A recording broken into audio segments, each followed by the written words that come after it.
Good evening, I'm Atlas Morgan, and this is Morgan Orbital. We begin tonight with developments that have Denmark reaching for the diplomatic fire extinguisher. President Trump has named a new envoy to Greenland, a move that has Copenhagen issuing warnings to Washington about respecting Danish sovereignty. Greenland, meanwhile, has issued its own statement declaring it will determine its own future. Thank you very much. For those just tuning in to this particular geopolitical saga, Greenland is an autonomous territory of Denmark, not, as some maps might suggest, a giant ice cube waiting to be purchased. The island has been increasingly assertive about its own political direction, though this latest American appointment has reignited questions about strategic interests in the Arctic. Denmark's response was swift and unambiguous: respect our sovereignty. One imagines there were additional phrases that didn't make it into the official statement. Turning to the markets, gold has done what gold does best in times of uncertainty. It has gone up.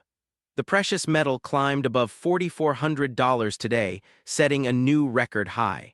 Investors are flocking to bullion amid mounting geopolitical tensions and expectations of further interest rate cuts from the Federal Reserve.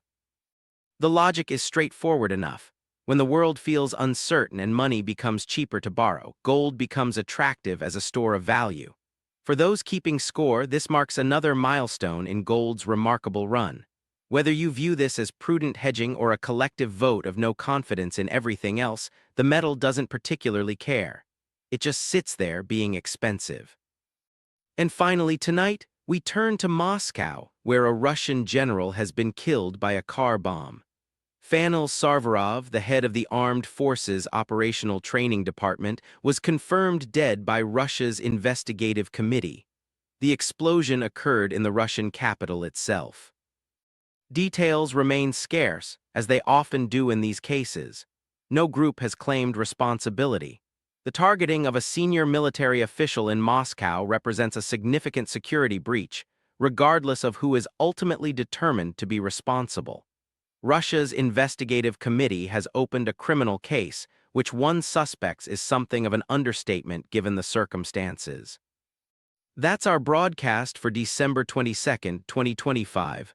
From Morgan Orbital, I'm Atlas Morgan. Stay informed, stay curious.